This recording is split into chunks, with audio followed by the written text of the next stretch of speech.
Ateneo de Derecho Procesal de la Ciudad de Resistencia.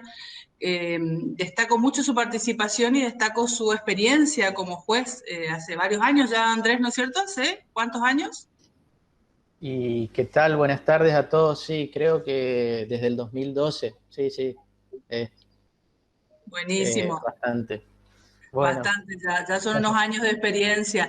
Y bueno, esta tarde lo convocamos para que un poco él nos cuente el rol del juez en la declaración de los testigos y lo que veníamos viendo en estas clases anteriores de este proceso por audiencias, que en realidad nosotros con el Código Civil y Comercial de la Nación todavía no lo tenemos, solamente hay audiencia preliminar, pero la reforma que ya está presentada en el Congreso como para que empiecen estos procesos por audiencia y estas audiencias se lleven con las dos audiencias principales que el Chaco ya las tiene, que es la preliminar y la audiencia de vista de causa.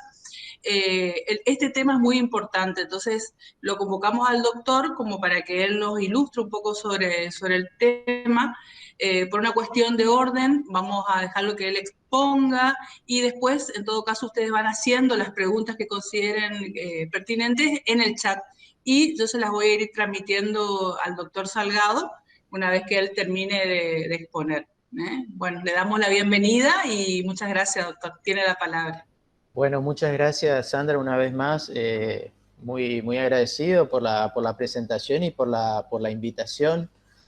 La verdad que cuando me comentaron la posibilidad de hablar de algunas cuestiones prácticas sobre la prueba, se me vino a la mente, digamos, el tema del interrogatorio de testigos porque, bueno, el tema de las últimas modificaciones que se están haciendo, incorporando a esto del proceso por audiencias, en toda la zona. Hace poco, bueno, Corrientes también incorporó la oralidad al proceso civil.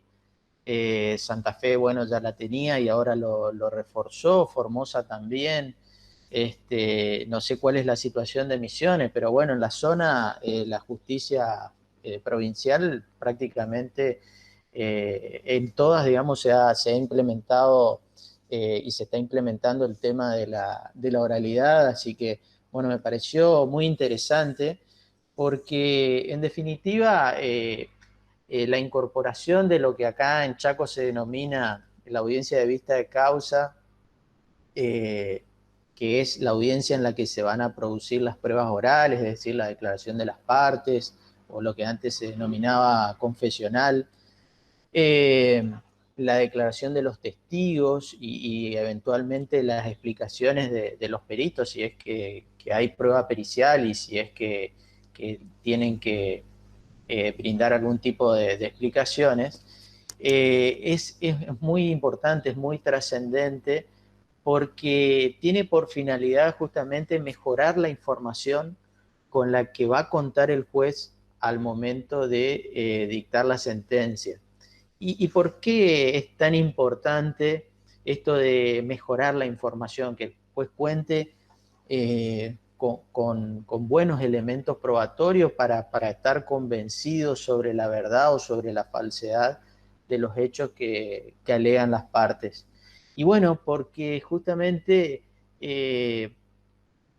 una de las misiones más importantes, digamos, de los jueces es justamente tratar de resolver esos conflictos de manera justa, ¿no? Allá por el año 1853, cuando los convencionales constituyentes se reunieron, ¿no? Para ver, diseñar la estructura de nuestra Constitución, para ver cuáles eran los principios, los derechos, las garantías más importantes, para ver cómo se dividía el poder y para asignarles las funciones a cada uno de esos tres poderes que crearon, se fijaron en el preámbulo como uno de sus objetivos el de afianzar la justicia, ¿no?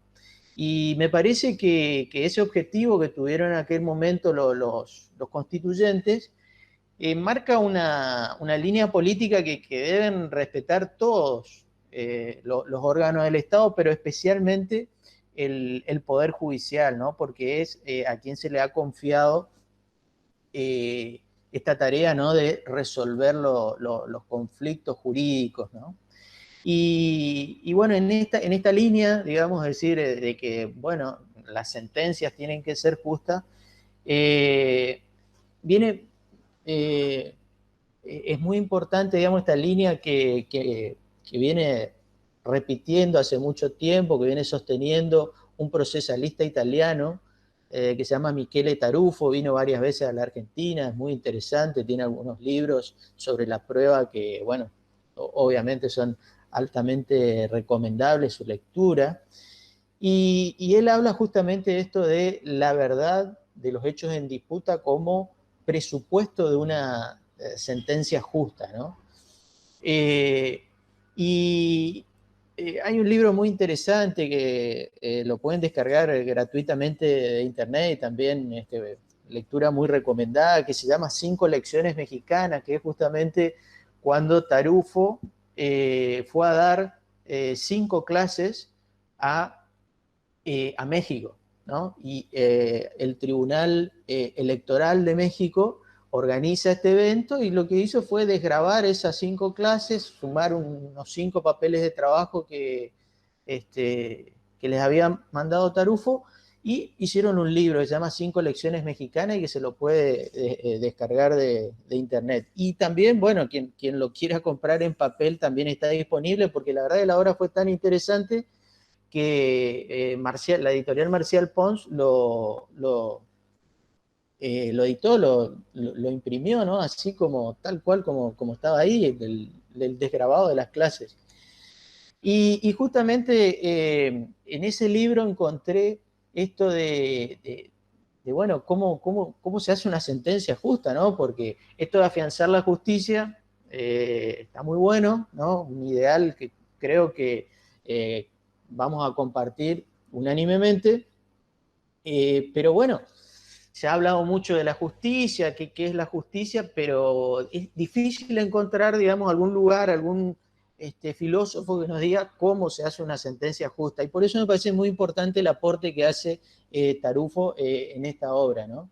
Él habla de 3 requisitos fundamentales. El primero de ellos es justamente la correcta selección e interpretación de la norma con la cual se va a resolver el caso.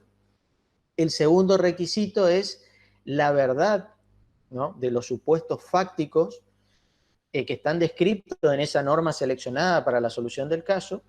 Y el tercer requisito, bueno, es obviamente un proceso justo, es decir, donde se respete el derecho de defensa de las partes, se los escuche, se les permita probar, bueno, todo lo que compone la garantía del debido proceso. Pero justamente entre estos 2 primeros requisitos, es decir, entre la correcta selección e interpretación de la norma jurídica con la cual se va a resolver el caso y la verdad de los supuestos fácticos que están descritos en esa norma, aparece justamente la importancia de la prueba. La prueba como una herramienta que le va a permitir al juez formar su convicción sobre la verdad o la falsedad de los hechos controvertidos. Y Michele Tarufo explica de una manera muy sencilla y dice que, bueno, que existen muchísimas más posibilidades de que el juez seleccione la norma correcta cuando los hechos, está convencido, digamos, de la verdad o de la falsedad de los supuestos fácticos de esa norma que selecciona. Entonces, digo, acá viene la conexión con esto del proceso por audiencias y la incorporación de la audiencia de vista de causa, que presupone necesariamente, obviamente, que el juez esté presente en la audiencia, a diferencia de lo que sucedía o que sucede en los lugares donde se continúa tomando la declaración escrita, generalmente el juez no estaba presente, ¿no? Entonces, ahora el hecho de tenerlo al juez en esa audiencia genera ciertos desafíos, ciertos interrogantes y nos genera, digamos, también algunos inconvenientes, ¿no? Algunas dudas que está bueno ir conversando, ¿no? Dudas prácticas, como por ejemplo esto de quién comienza a interrogar al testigo, porque, bueno, si bien el código chaqueño es, digamos, bastante moderno, el artículo del Código Procesal chaqueño, al igual que otros tantos en los que existe la oralidad, refiere que los testigos serán libre y directamente interrogados por el juez acerca de lo que supieren sobre los hechos controvertidos. Y luego agrega, dice, a continuación los asistentes letrados, los abogados de las partes que ofreció al testigo y de la otra parte, de la parte contraria, podrán hacerle preguntas. Es decir, parecería como que esto nos está diciendo que es el juez el que tiene que empezar a preguntar al testigo. Y acá es donde retoma, digamos, mucha importancia esta idea de la prueba como derecho de las partes. Si bien la prueba no está expresamente contemplada, ¿no? En nuestra Constitución Nacional, digamos, no hay una referencia expresa, indudablemente hay un acuerdo generalizado de que está comprendido, obviamente, el derecho a la prueba dentro de la garantía del debido proceso, ¿no es cierto? Y por si alguna duda nos queda, bueno, tenemos la Convención Americana de Derechos Humanos, el Pacto de San José de Costa Rica, que en el artículo 8 habla, ¿no?, del derecho a la prueba, y que si bien este artículo refiere a las garantías mínimas en el proceso penal, la jurisprudencia de la Corte Interamericana de Derechos Humanos ha dicho que esta garantía no solamente corresponde, esas garantías mínimas no solamente corresponden al proceso penal, sino a todo tipo de procesos: civil, comercial, laboral, contencioso administrativo, tributario. Entonces, el derecho a la prueba tiene una jerarquía, la máxima jerarquía que nos podamos imaginar. Eso es indudable. Pero, a ver, hasta acá todo bien, digamos. Ahora, ¿y qué es lo que comprende ese derecho a la prueba? ¿No? Bueno, en primer lugar, el derecho a ofrecer los medios probatorios, a ofrecer la declaración testimonial de determinada persona. Perfecto.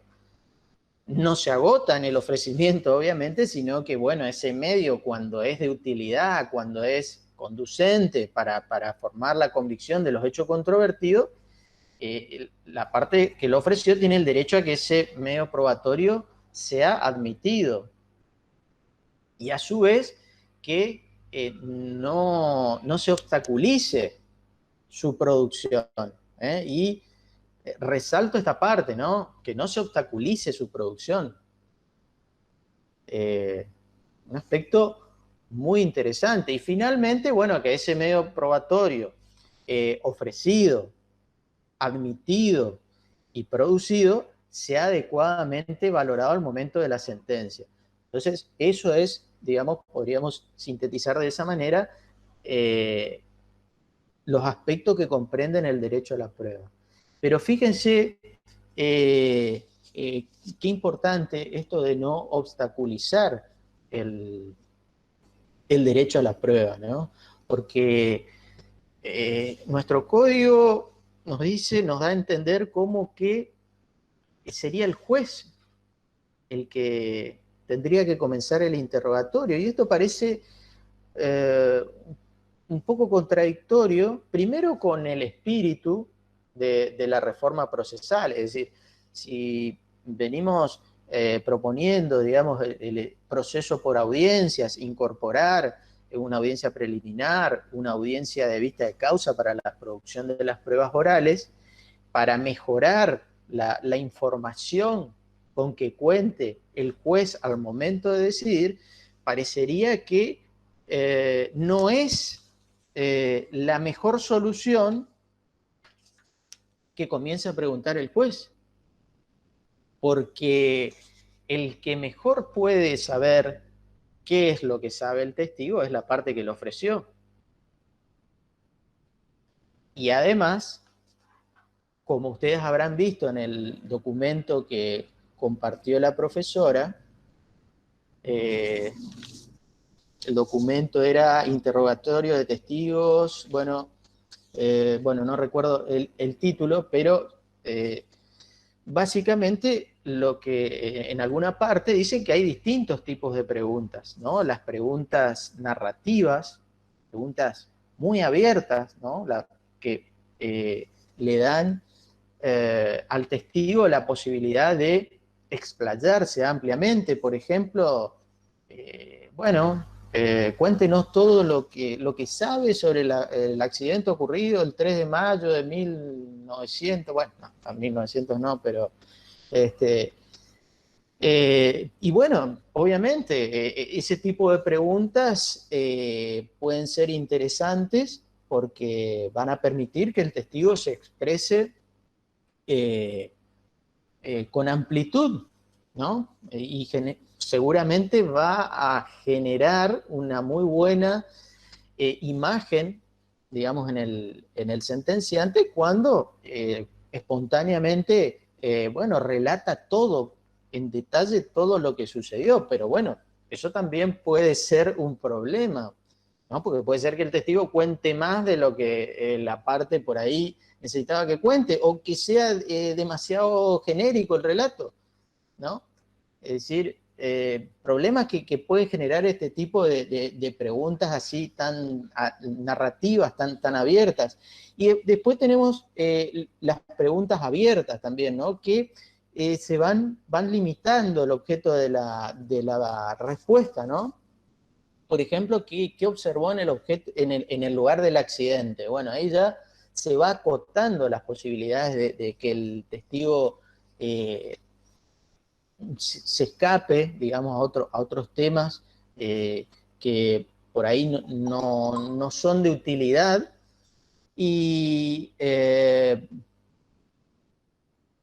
y otro tipo de preguntas serían las preguntas cerradas, ¿no? Que generalmente se hace referencia a algún hecho no controvertido o alguna respuesta dada anteriormente por el testigo y se le va haciendo una preguntita, ¿no? Se va guiando, ¿no? El interrogatorio, la construcción que va haciendo el testigo, ¿no? La narración de los hechos. Entonces, en este contexto se ve que, digamos, no es algo irrelevante quien empieza preguntando. Insisto, no solo por esto de que nadie mejor que la parte que lo está ofreciendo para saber por qué lo ofreció, qué es lo que le va a preguntar, si sobre los daños o sobre la mecánica del accidente o sobre algún aspecto controvertido que considere que es necesario, digamos, formar la convicción del juez para que la acción prospere de la mejor manera posible. O no prospere, bueno, depende del lado en que está el que ofrece la prueba, ¿no? Por eso digo que si vemos esto de la prueba como un derecho de las partes, parecería muy conveniente que no sea el juez el que empiece a preguntar,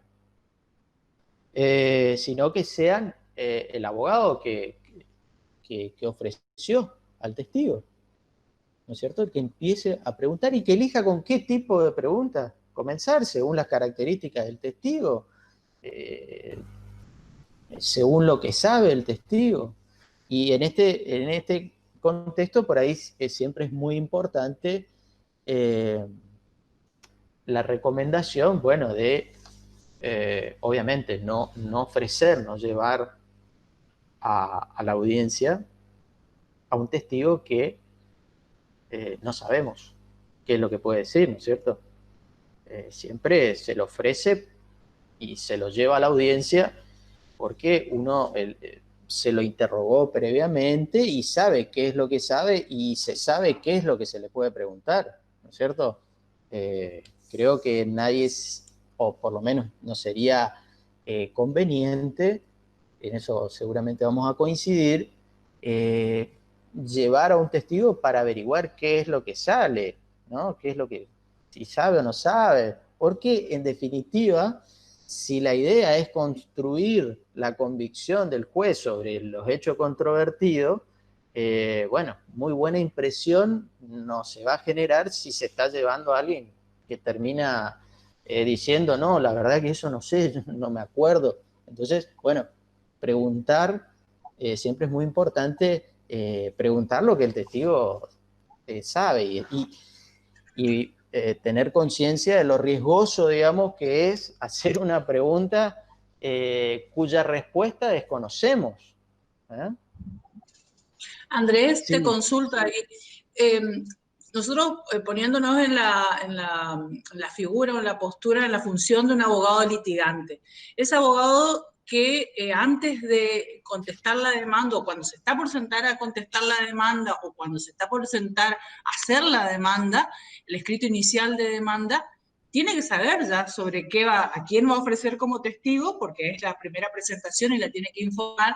Entonces, vos decís que también es conveniente que ya se sepa con antelación en ese momento procesal qué vieron esos testigos, para evitar presentar testigos que quizás digan lo mismo. ¿Qué me podés decir de eso? ¿Qué podés comentarle a los chicos al respecto? sí, ¿Cuál es yo tu opinión coincido. al respecto? Sí, coincido, si bien, bueno, hace mucho dejé de ejercer la Sí, profesión, bueno, creo que por una cuestión lógica, el ofrecimiento tiene que ser de los mejores testigos, y para saber cuáles son los mejores, bueno, el abogado tiene que saber qué es lo que saben los testigos.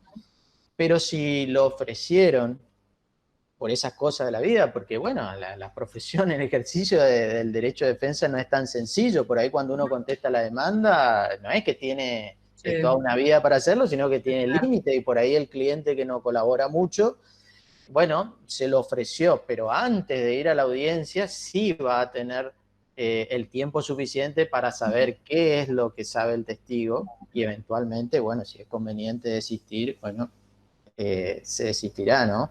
Pero digo, lo que no cabe en dudas es de que no es prudente desde el punto de vista profesional, digamos, ir a la audiencia a averiguar, a ver qué es lo que sabe el Sí. testigo, digamos, porque estratégicamente, bueno, parecería como que bastante arriesgado, ¿no? Mm. Eh, y bueno, otros aspectos, otras cuestiones que surgen con esto de la implementación de la oralidad, eh, es, digamos, la cuestión vinculada con el pliego de preguntas, ¿no es cierto? Porque históricamente, cuando la declaración se tomaba por escrito, bueno, eh, el código decía que, bueno, que había que presentar un pliego, ¿no? Y había una persona, generalmente como no estaba presente el juez, la persona encargada de tomar la declaración testimonial y de escribir. En algunas otras provincias también son los abogados los que escriben sus declaraciones, digamos, los encargados, o sea, no hay un empleado, un funcionario de los juzgados especialmente destinado para eso. Eh, entonces, la costumbre era ofrecer un pliego de preguntas. Entonces, yo creo que todo esto, este cambio, la introducción de la oralidad, de la inmediación y esta posibilidad de que la oralidad nos da de hacer preguntas en forma directa, torna recomendable, digamos, no hacer un pliego de preguntas, ¿no? Porque, digamos, una pregunta necesariamente tiene que ir concatenada con lo que fue respondiendo anteriormente, y no es posible, salvo que tenga, no sé, una coincidencia total, digamos, es muy difícil de adivinar qué es lo que va a responder el testigo. Entonces, por ahí el código habla de un interrogatorio directo. ¿Y qué es directo? Sin intermediación de nadie. El que ofreció la prueba, el que está haciendo la pregunta, por ejemplo, le hace una pregunta sin ningún tipo de formalidad al testigo, y el testigo responde. Si no hay objeciones en el medio, bueno.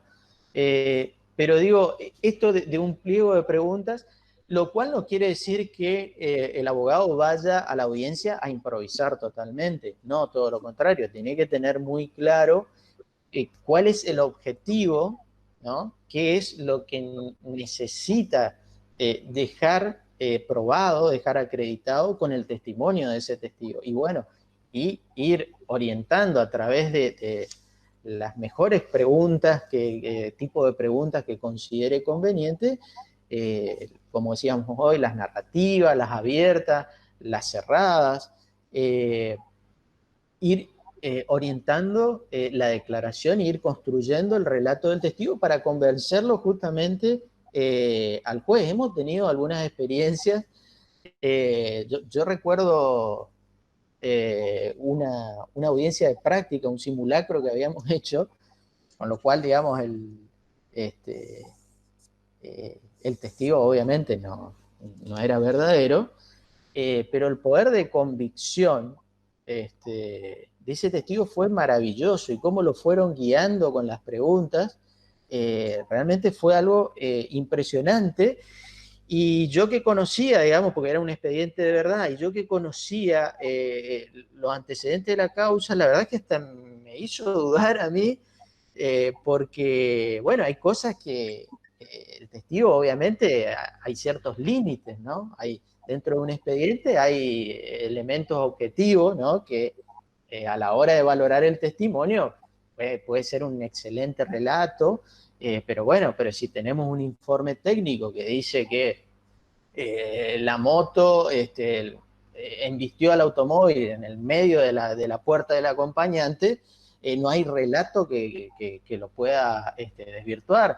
O si hay un croquis ilustrativo en el que está graficado el lugar donde quedaron los restos de la colisión, de los elementos dañados, y bueno, es muy difícil que venga un testigo. Pero en general, bueno, el relato del testigo, un buen relato suele ser muy, muy, muy convincente,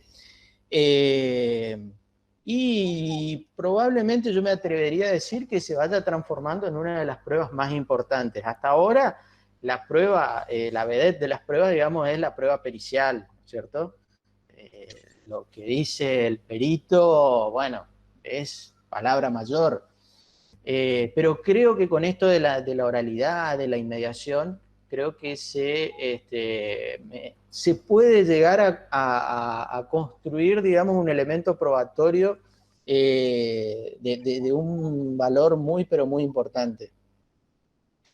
Y volviendo, digamos, a estas cuestiones, entonces, habíamos dicho por ahí de la conveniencia de no hacer un pliego que por ahí lleva un interrogatorio rígido, sino ir manejando, ¿no? A través del interrogatorio directo, ir viendo a ver qué es lo que se le va preguntando al testigo, en qué tipo de preguntas hacer, cuándo dejar de preguntar. Eso es, me parece que es clave, es tan importante saber cuándo preguntar, qué preguntar, digamos, como, bueno, el momento en el que si realmente, de las dos partes, o sea, el que está interrogando a su testigo, y la contraparte, ¿no? Que lo está examinando la credibilidad, es decir, el típico caso, ¿no? De que por ahí al abogado que ofreció el testigo le quedó algo en el aire, no se dio cuenta, quedó algo sin preguntar. Y cuando le dan la posibilidad a la contraparte de repreguntar, en vez de decir, no, de dejarlo ahí, no voy a preguntar, agarra y la tentación, digamos, de explorar la credibilidad de ese testigo, y termina ampliando el relato y es decir, se genera la posibilidad para que mejore muchísimo más el relato de lo que había relatado en favor de la parte que lo había ofrecido. No sé si me explico. Entonces, Sí, digo, saber hasta dónde, cuándo preguntar y cuándo... bueno, otro aspecto interesante que se incorpora con esto de la oralidad y de la inmediación es sobre la oportunidad, digamos, en la que se debe producir el testimonio. ¿A qué me refiero con esto? Bueno, puntualmente hablábamos hoy de la prueba como derecho de las partes, ¿no?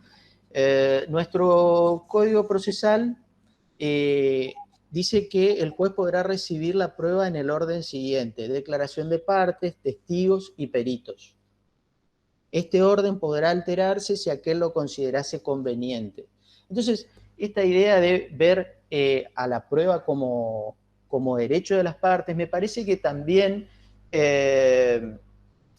tendría que conducir a que pensemos en la posibilidad de que los que están ofreciendo las pruebas que se tienen que producir en esa audiencia elijan el orden en el que lo van a hacer. Primero la declaración de parte o primero los testigos. Y dentro de los testigos, por ahí uno ofrece los testigos en determinado orden, pero digamos, ese derecho a la prueba permitirle también que la parte pueda variar el orden de esos testigos. ¿Por qué? Bueno, porque el testigo que estaba en tercer lugar es el que vio justamente los hechos, ¿no? Vio el accidente. Y el que estaba en primer lugar, no, ese vio cuando llegó la ambulancia o vio o es el vecino que va a venir a hablar sobre otros aspectos vinculados con las lesiones y todo eso. Entonces, me parece que está bueno que los abogados tengan presente esta posibilidad para plantearlo, y del otro lado del escritorio, digamos, los jueces que tengan la amplitud suficiente como para admitir este tipo de modificaciones en la propuesta. Acá había visto una preguntita de Susana Zárate: ¿cuáles son las partes en un interrogatorio? El juez, la parte, contraparte y... Ajá. Bueno, las partes que intervienen en la audiencia, entiendo que se refiere a eso, ¿no? En la audiencia de vista de causa. Bueno, sí, el juez, por supuesto, la parte actora, la parte demandada, puede haber terceros citados al juicio, por ejemplo, en los accidentes de tránsito, el caso de las aseguradoras. Las aseguradoras, en la inmensa mayoría de los casos, son citados como terceros en garantía. Y cada uno puede tener un abogado. Generalmente, cuando en el caso de los accidentes de tránsito, el abogado de la parte demandada y de la aseguradora citada en garantía es el mismo, porque, bueno, dentro de la póliza de seguro está contemplada esta obligación de defenderlo tanto en sede civil como en sede penal, ¿no? No sé si con eso respondo. Bueno, acá tenemos otros: ¿hasta cuántos testigos se pueden presentar? Y esa cantidad debe ir detallada en el escrito inicial. Sí, bueno, acá en la provincia del Chaco únicamente tenemos el proceso sumario, no tenemos el proceso ordinario. En ese proceso hay un límite de 5 testigos. De todos modos, excepcionalmente se puede ofrecer un número superior si la cuestión es muy compleja y, bueno, lo va a evaluar el juez, digamos, a ver si admite más, pero la verdad es que es algo excepcional. Por lo menos en el fuero civil no recuerdo que se hayan ofrecido y además que sean necesarios, digamos, porque tantos testigos sobre un mismo hecho, por ahí al momento de la audiencia preliminar ya se plantea, digamos, este tipo de cuestión, ¿no? Cuando uno ve una nómina de 5 testigos y en definitiva, bueno, se pregunta a las partes con qué finalidad fueron ofrecidos, y se sugiere, digamos, a la parte que, bueno, que vaya desistiendo. Con 2 o 3 testigos suele ser más que suficiente, ¿no? Es decir, que seleccione los mejores en todo caso. Y bueno, y la otra parte de la pregunta decía si se deben ofrecer, digamos, en el escrito inicial. Sí, en el Código Procesal del Chaco, al eliminarse lo que sería el proceso ese de conocimiento más amplio, en el que antes se podía ofrecer 10 testigos, que era el proceso ordinario, ¿no? Y que también en el proceso ordinario ese tipo de prueba podía ser ofrecida en una oportunidad diversa, digamos, a la de la contestación, a la de la demanda o la de la contestación de demanda. Ahora ya el ofrecimiento de todas las pruebas hay que hacerlo con la demanda y con la contestación de la demanda. Así que ahí tienen que estar el nombre de los testigos y su domicilio, profesión, bueno, los datos que establece el código, ¿no? Bueno, Sandra, no sé si vamos bien, si podemos, si hay algún otro temita que te parezca interesante.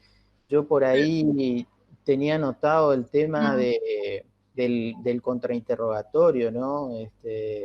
Perfecto, Andrés. Perfecto. Seguimos. Mira, la idea es que hasta las 5:30 podemos extendernos. O sea, que si vos querés un poquito más hablar y después que a medida que vayan surgiendo las preguntas del chat, vos le vayas contestando, la Dale, idea es dale. estar hasta las 5:30.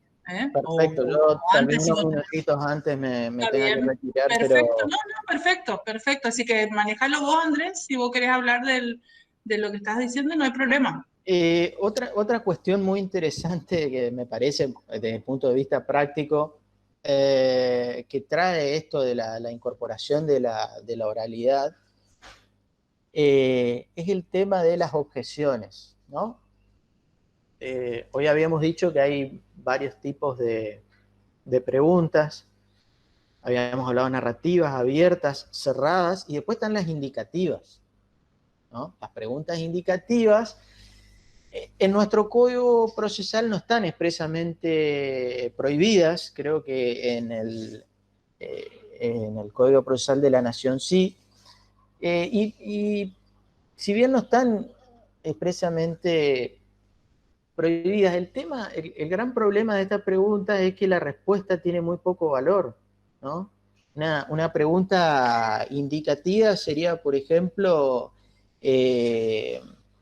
a ver, díganos si la motocicleta embistió al automóvil Renault X marca en la puerta delantera de, bueno, del acompañante. Y el testigo dice sí, digamos. Eh, es muy, muy, muy pobre el aporte que está haciendo el testigo. Entonces, por eso esas preguntas indicativas están muy mal vistas. Se pueden ir generando algunas objeciones durante el transcurso de la audiencia. El hecho de que sean indicativas podría ser uno. Insisto que no, en nuestro código por lo menos no están prohibidas. El hecho de que no sean conducentes para probar los hechos controvertidos. Bueno, acá habrá que discutir, porque puede ser que la pregunta en realidad haga referencia a algún hecho no controvertido, pero como para darle pie, digamos, para que el testigo se explaye. Entonces, en ese caso, la impugnación va a ser rechazada. Pero lo que quería comentarle era justamente esto de lo que pasa cuando hay una una objeción. ¿Cómo era antes en el proceso escrito, ¿no? Cuando la declaración testimonial se tomaba por escrito? ¿Qué pasaba? El abogado que quería hacer la objeción le decía a la persona que estaba tomando la audiencia, bueno, espere por favor que no responda el testigo, me voy a oponer a la formulación de esa pregunta. Entonces, muy bien, sí. Entonces, la persona que estaba tomando la audiencia le pedía al testigo que se retire. Se iba el testigo. Entonces, bueno, la persona que iba a hacer la objeción le dictaba al audiencista, por así decirlo, por qué se oponía a la formulación de la pregunta. La persona que estaba tomando la audiencia le corría traslado a la otra parte y la otra parte contestaba el traslado, por así decirlo, y bueno, daba las razones por las cuales la pregunta estaba bien. Ahí, cuando terminaba, se levantaba el audiencista, le llevaba el expediente a la secretaria y le dice, bueno, mire, está pasando todo esto. Bueno, la secretaria abre en su computadora, lee el acta de la audiencia, se pone a leer el expediente. Si tiene alguna duda, va y le pregunta al juez. Se ponen a redactar, digamos, la resolución, qué es lo que va a resolver el juez sobre esa cuestión. Bueno, un procedimiento bastante tedioso. A veces una audiencia podía demorar, no sé, una audiencia sencilla, ¿no? Podía demorar 4 o 5 horas, pero tranquilamente, porque cada una de estas oposiciones, bueno, llevaba, se convertía en una eternidad. Imagínense si estaba haciendo otra cosa el funcionario, el magistrado que tenía que resolver, podíamos estar en media hora, una hora, sin ningún inconveniente.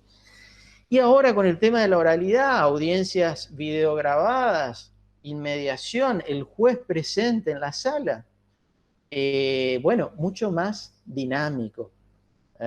Es todo mucho más dinámico. Entonces la pregunta es decir, ¿qué quiere decir mucho más dinámico? Bueno, que plantea la objeción, automáticamente el juez ya, si no es para un rechazo in limine por ser manifiestamente improcedente la objeción, bueno, la sustancia con la otra parte ya está resolviendo todo eso en segundos, en un minuto tal vez está. Y la pregunta es si se debe retirar el testigo o no, en qué casos, ¿no? Porque antes se retiraba siempre, no había problema. Ahora, si vamos a estar interrumpiendo ahora una audiencia que necesitamos que haya espontaneidad, aprovechar esto del interrogatorio directo, bueno, creo que también debemos reformular ciertas prácticas, ciertas costumbres y, en primer lugar, no sustanciar cualquier oposición, ¿no? La oposición que es manifiestamente improcedente, rechazarla in limine, es decir, ni siquiera correrle traslado al abogado de la otra parte. Eso, el hecho de estar ahí, el juez, es maravilloso porque ¿no? El sentido, digamos, de la oralidad es tratar de explotar esto, de la inmediación, y si estamos interrumpiendo a cada rato la audiencia no nos sirve. Y otra cosa es, bueno, ver a ver cuándo lo hacemos retirar al testigo. ¿En todos los casos o solamente en aquellos casos en que la sustanciación de las impugnaciones le pueda brindar algún tipo de información sobre la respuesta que estaba por dar?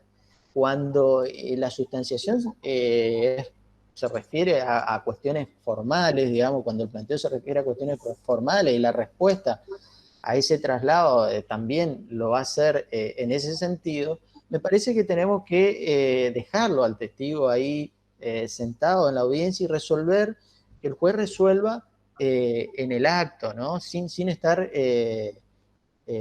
interrumpiendo, ¿no? Andrés, y ahora con Sí. el tema de las audiencias que no se están haciendo físicas en el juzgado, también sería mayor inconveniente, porque ¿cómo haces con el testigo? ¿Qué le decís? Desconéctese de la plataforma que estamos tomando la audiencia y enseguida le avisamos para que se conecte de vuelta. O sea, más complejo todavía ahora, ¿no es cierto? un elemento más para considerar. Bueno, últimamente nos hemos transformado en especialistas en todas estas plataformas para encuentros virtuales. Y bueno, hay una de ellas que es Zoom, no es la que estoy Ah, usando yo, que permite pasar a una sala de espera, digamos, sí, ¿no? sala de espera, sí, sí, Bueno, sí. pero tampoco me parece que tendríamos que aprovecharnos de eso y abusar Claro, de eso para empezar a interrumpir el relato del testigo, ¿no? Así que, y bueno, eh, digamos para concluir, porque veo que nos estamos acercando un poquito al final de la hora.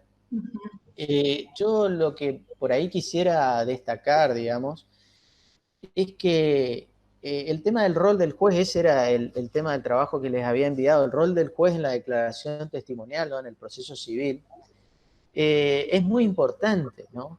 Esto de si el juez comienza preguntando o no, no es una cuestión menor. Sobre este aspecto, digamos, es decir, eh, sobre lo que se denomina como el ejercicio de las facultades instructorias del juez en el proceso penal, en el proceso civil, bueno, se ha escrito un montón de artículos, porque, bueno, es un tema extremadamente complejo. ¿Por qué? Bueno, porque el juez, creo que es, no recuerdo el artículo del Código Procesal de la Nación, pero en el viejo Código Procesal ujú, chaqueño era el 34, ¿no?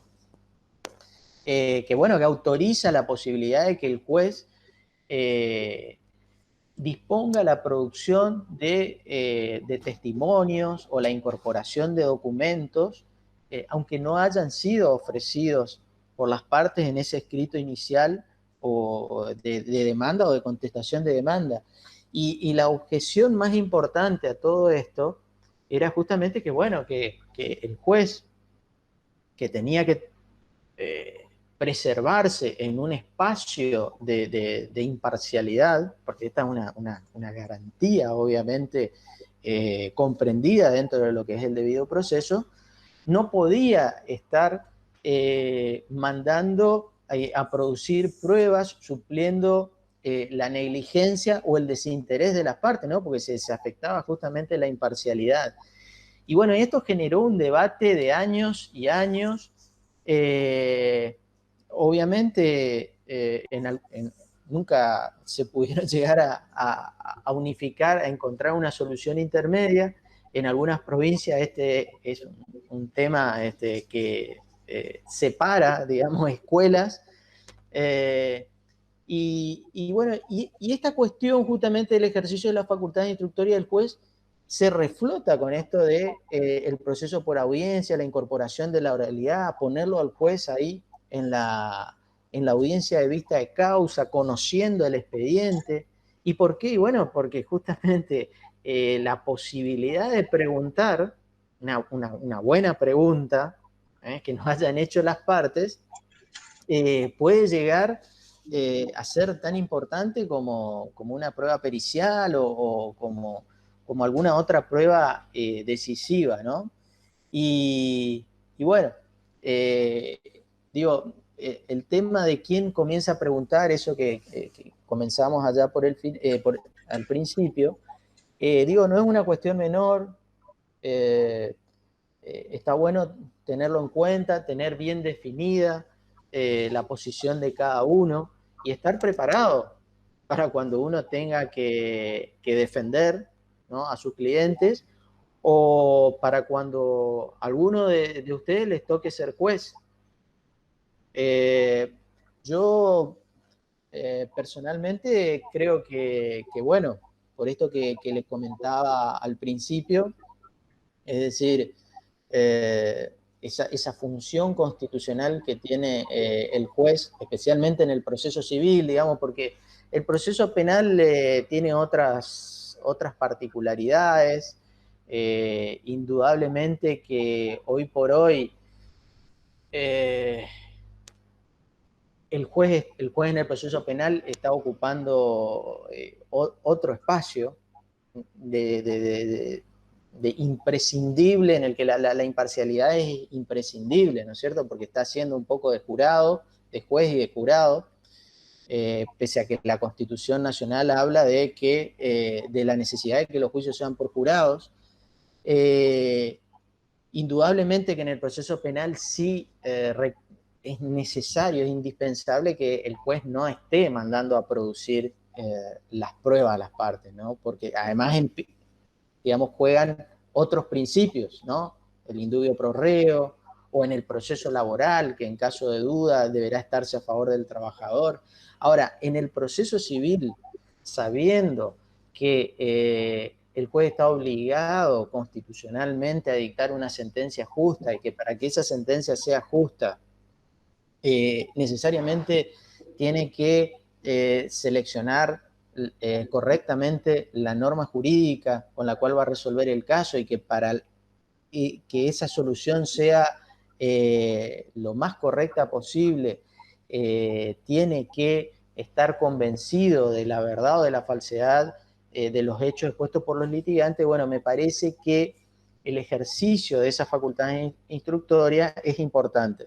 Es importante por eso, porque le va a permitir formar su convicción sobre los hechos que alegan los hechos controvertidos que alegan los litigantes. Y ahora, cualquier tipo de pregunta podría hacer el juez en la audiencia testimonial, y bueno, no, me parece que no. Tienen que ser preguntas, digamos, cuyas respuestas sean decisivas para la solución jurídicamente justa del caso. No cualquier pregunta. Tampoco debería poder ordenar la producción de cualquier medio probatorio, aunque no haya sido ofrecido por las partes, sino que me parece que el espíritu, un análisis armónico, integral de todas nuestras normas procesales y constitucionales, indica que, bueno, que excepcionalmente el juez puede ejercer este tipo de facultades instructorias, pero limitado a aquellos casos en que la prueba es decisiva para la solución justa del caso, la solución jurídicamente justa del caso. Por eso hablamos de la importancia de que, bueno, que esa intervención del juez tenga como finalidad corroborar la verdad o la falsedad de los hechos expuestos por los litigantes, los hechos controvertidos. Y bueno, obviamente a medida que uno se va poniendo a pensar sobre esta propuesta, digamos que en realidad sería un ejercicio acotado, ¿no? de las facultades del juez para preguntar. Acotado, ¿por qué acotado? Y bueno, porque únicamente le estaría permitiendo que pregunte sobre aquellos hechos decisivos para la solución jurídicamente justa. Bueno, en ese caso, seguramente nos vamos a preguntar, bueno, pero ¿y cuándo es decisivo? ¿No? Y ese es un tema complicado, pero que me parece que se puede encontrar alguna solución. Ahí me parece que es muy interesante analizar, tener presente a la hora de decidir si se pregunta o no, si se dispone la producción de una prueba o no, la dimensión jurídica de la controversia, el contexto de acreditación también me parece que es muy importante. ¿Y a qué me refiero con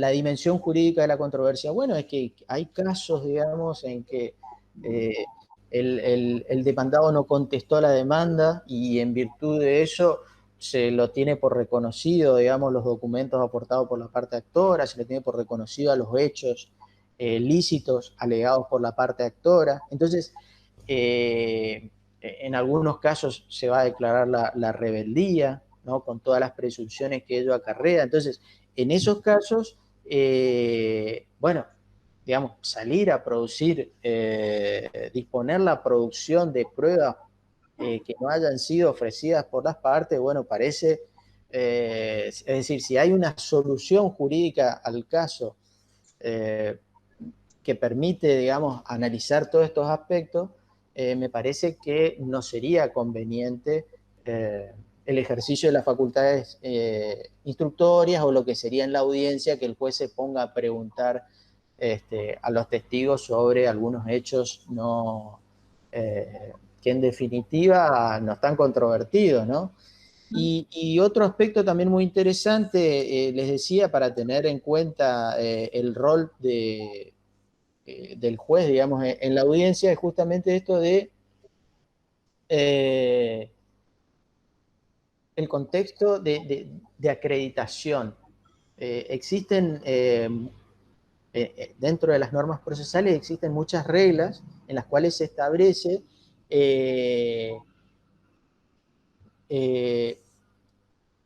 cuando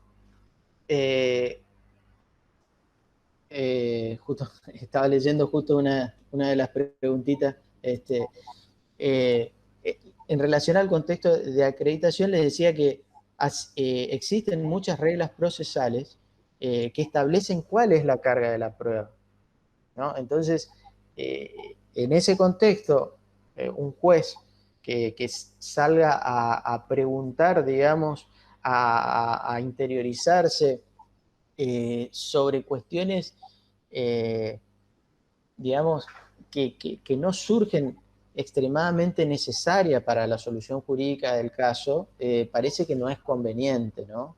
Yo siempre me acuerdo, yo trabajé en un juzgado en el que había bastantes juicios ejecutivos, ¿no?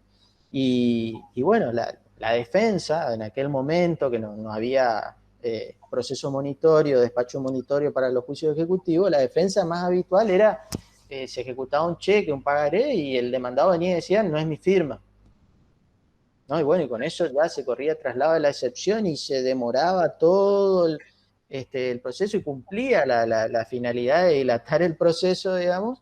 Y bueno, obviamente quien alega que no es su firma está obligado a ofrecer una prueba pericial para demostrar que no es su firma en el proceso ejecutivo, ¿no? Y bueno, entonces yo me preguntaba, bueno, pero en estos casos en los que está la presunción de legitimidad del título que se está ejecutando,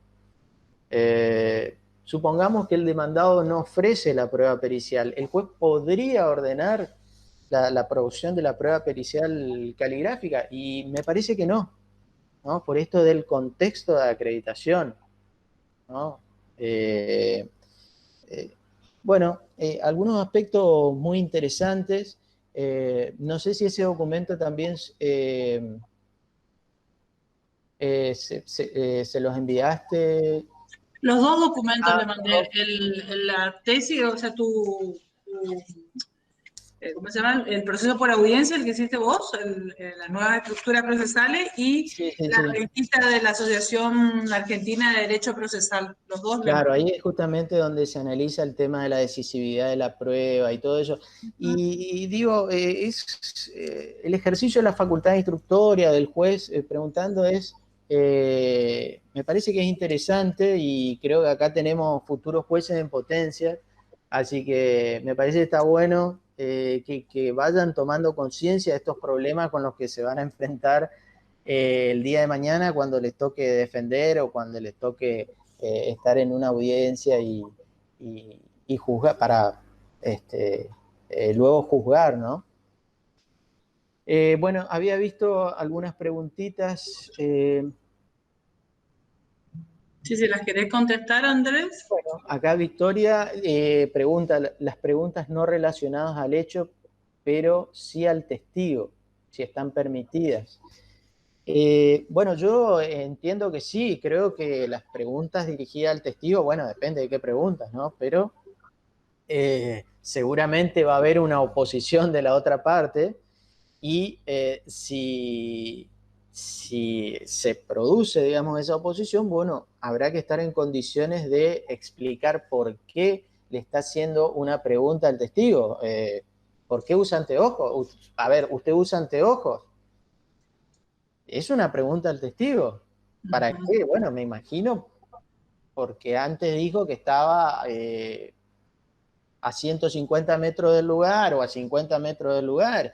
Y bueno, entonces es importante, ¿no es cierto?, para trabajar el tema de la credibilidad del testigo. No solo de la parte demandada que está ahí preguntando para examinar a ver si no está mintiendo el testigo, sino también de la parte actora, ¿eh?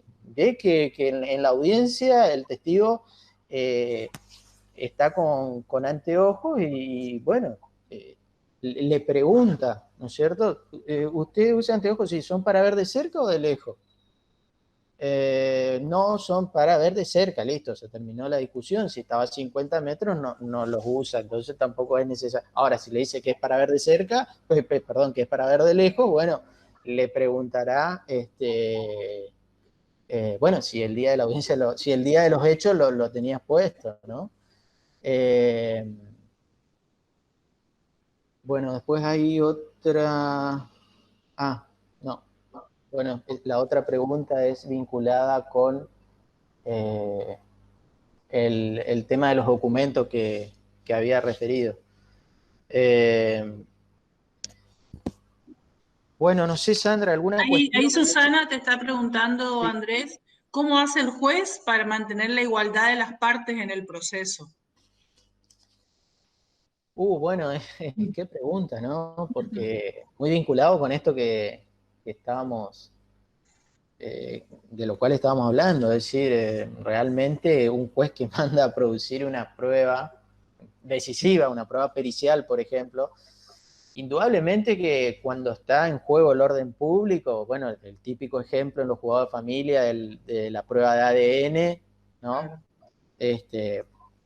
Cuesta poner en duda ese tipo de cosas. Ahora, cuando estamos hablando de cuestiones puramente patrimoniales, en los que están en juego intereses privados, el tema es complicado, ¿no? Realmente lo que pasa es que, por un lado, tenemos, digamos, esa sensación de que se está afectando, digamos, la garantía de imparcialidad, y por otro lado tenemos a un juez que tiene la obligación constitucional de dictar una sentencia justa y que se dio cuenta que eh, para para convencerse, digamos, de la verdad o de la falsedad de los hechos que alegaron las partes, necesita solicitar un informe a la Dirección de Criminalística de la Policía del Chaco para que le mande el informe técnico pericial que hicieron los policías, los peritos, el día del accidente, y que no fue ofrecida por las partes, pero que va a ser de gran utilidad porque eso le va a permitir ver a ver si realmente fue un choque en cadena, quién fue el que chocó a quién, o si lo chocó o no. Realmente es una cuestión compleja. Y esto de la igualdad de las partes, a ver, esto es eh, en teoría, porque también tenemos, en la realidad advertimos bueno, que hay casos en los que tenemos un joven abogado, recibido hace muy poco tiempo, con poca experiencia, litigando a favor de un consumidor para que le compren le entreguen un televisor nuevo, ¿no es cierto? Porque tenía fallas. Y indudablemente que el consumidor no va a encontrar un estudio jurídico especializado, digamos, en derechos del consumidor, ¿no? Ese es el que lo está defendiendo, digamos, en todo caso, la casa de venta de electrodomésticos. Entonces, esta notable desigualdad, digamos, que es evidente. Y digo, tratar de compensar esas desigualdades, personalmente no me parece mal. Ustedes habrán advertido, a ver, que yo durante mi relato demostré claramente que estoy a favor de lo que sería un sistema adversarial. Es decir, quiero que el que proponga las preguntas sea la parte, quiero que comience el interrogatorio, quiero que ofrezca en qué orden va a producir las pruebas, los testimonios, la declaración de parte para ir armando el relato. Ahora, también es cierto que, insisto, hay un límite muy fino y que es justamente esa obligación del juez de dictar una sentencia justa. Y por ahí, para arribar a esa sentencia justa, es extremadamente necesario contar con algún elemento probatorio. Que, bueno, que obviamente el juez no sabe cuál va a ser el resultado, es decir, tampoco, digamos, es como que le está construyendo la sentencia para alguna de las partes. Se va a enterar cuál es el resultado de esa prueba, bueno, cuando venga el informe técnico de criminalística y vea lo que dice ahí, ¿no? Bueno, acá hay otra pregunta. La parte más vulnerable, dice si el juez entonces debe tener en cuenta la parte más vulnerable. Sí, bueno, no sé si lo respondí, creo que debe ser muy prudente, ¿no? La garantía de imparcialidad es algo sagrado, ¿no? Pero debemos combinar, creo que el juez debe combinar prudentemente este espacio de imparcialidad con esa obligación de dictar una sentencia justa, ¿no?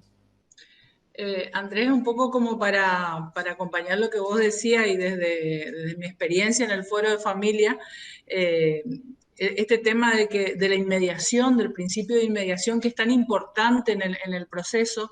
El foro de familia viene haciendo audiencia de vista de causa desde el inicio del foro de familia, con el estatuto jurídico del niño, hace muchos años ya tenemos código procesal, y yo veía en las audiencias de vista de causa que la juez, siempre juicio lo que vos decías, y me parece muy importante que sea el abogado oferente de la prueba, el que vaya haciendo las preguntas al testigo.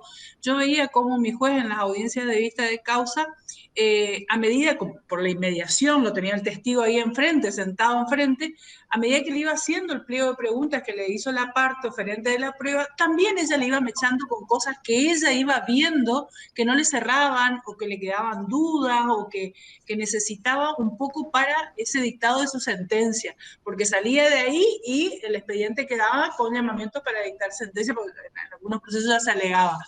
Y yo rescato que con eso, con ese procedimiento de familia que lo hicimos siempre, y comparando con el proceso civil que vos contabas antes, que el juez estaba en su despacho, el juez no estaba presente en la audiencia antes, cuando había alguna oposición, ahí recién se le avisaba que estaba pasando algo. Entonces rescato que la inmediación es muy importante en el proceso, sirve para que el juez llegue a una sentencia convencido de lo que está haciendo, porque ya le va preguntando, en la medida, va mechando cosas que pregunta el abogado con las cosas que ella considera pertinente o el juez considera pertinente. Entonces me parece que es sumamente importante el avance que tuvimos. También destaco que el Chaco es pionera en todo esto. El Chaco fue pionero ya con el Estatuto Jurídico de Niñez, Adolescencia y Familia, que Corrientes tenía otro tipo de proceso distinto al nuestro, y el Código Procesal de la provincia del Chaco también es pionero, que fíjate que en la Nación todavía están peleando por sacar este proceso por audiencias.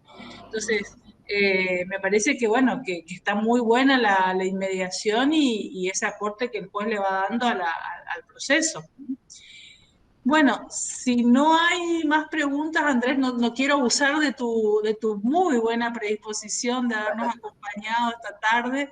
Eh, y bueno, para ir cerrando, si querés vos decir algo, querés concluir, yo sé que vos tenés otras actividades y Sí, sí, entonces... sí, efectivamente, bueno, lamentablemente, no, no es lamentablemente, sino simplemente comentarle que la vida del abogado después de la facultad sigue estudiando. Sí, Así estudiando. que bueno, en ese contexto ahora tengo una actividad como alumno y bueno, No, simplemente, bueno, agradecer la invitación. La verdad que para mí es un gusto. Me encanta hablar de todo esto. Creo que son temas muy trascendentales. eh, y me parece buenísimo poder trabajarlos en este espacio con futuros abogados, digamos, para que salgan a la calle conociendo, digamos, estas dificultades, estos desafíos que se les va a presentar en la práctica, tanto como abogados y como jueces el día que tengan que ejercer la magistratura. Y bueno, simplemente por ahí, si no quedó claro, digamos, el rol, la función del juez es una función, digamos, eminentemente práctica. Y con esto, ¿qué quiero decir? Digamos, existen dos tipos de razonamientos. El razonamiento lógico, el de las matemáticas, el 2 más 2, 4, ¿no? Y después el razonamiento práctico. El razonamiento práctico es el razonamiento que tenemos que hacer los abogados y especialmente los jueces. ¿Y por qué especialmente los jueces? Bueno, porque el juez no cumple su función dictando cualquier sentencia, sino que necesariamente tiene que ser una sentencia justa por las razones que le venía diciendo desde el inicio.